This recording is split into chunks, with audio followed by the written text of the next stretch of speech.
The clerk will report the title of the concurrent resolution. House Concurrent Resolution 38, concurrent resolution directing the President pursuant to Section 5C of the War Powers Resolution to remove United States Armed Forces from unauthorized hostilities in the Islamic Republic of Iran.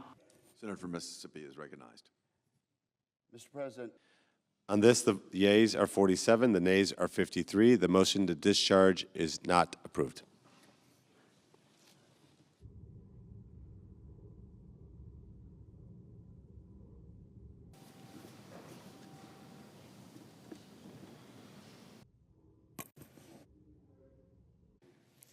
Why is Donald Trump hell-bent on making history repeat itself?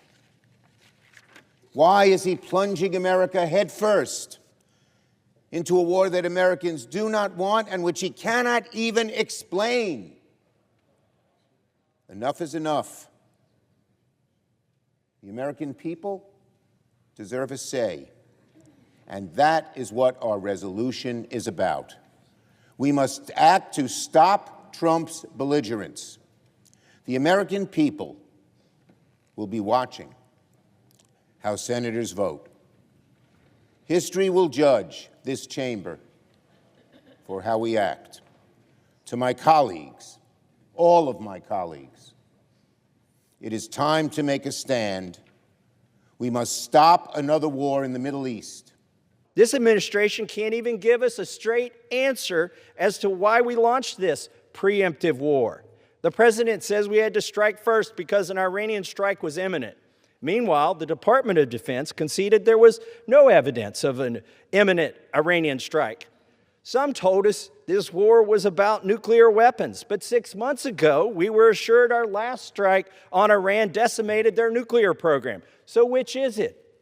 I think the most candid answer came from the Secretary of State, who told the press that Israel forced our hand and dragged us into this war again. And that truth is the very reason why it is Congress that must decide war. 45 of the last 47 presidents, which is all we've had, have ordered kinetic acts, just like President Trump has done, without going to Congress. This isn't new. This has happened 45 in the last 47 presidencies. The Constitution, Article 2, clearly gives the president not only the right, but indeed the duty, as does his oath, to protect the United States. The declaration of war is not a power that the President of the United States has. The Constitution makes it clear the declaration of war is the authority and the responsibility of Congress. Presidents of both parties, yes, they have engaged in military operations, but the declaration of war belongs to this body. Well, to me, this looks like a war. I'll vote no on the pending resolution. President Trump decided to attack Iran. That decision was profound, deliberate, and correct. The president understands the weight of war. He was clear-eyed about the risk, and he was honest with the American people. From very early on Saturday morning, he said, we pray for every service member as they selflessly risk their lives to ensure that Americans and our children will never be threatened by a nuclear-armed Iran.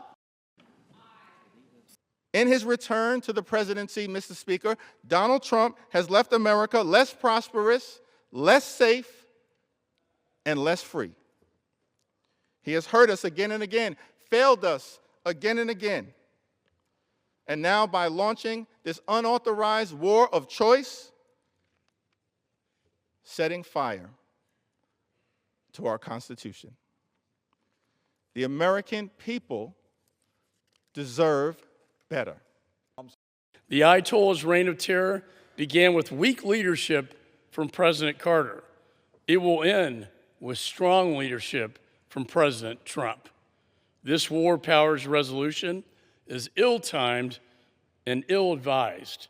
Congress must stand with the president and our military to finally close, once and for all, this dark chapter of history and pave the way for lasting peace.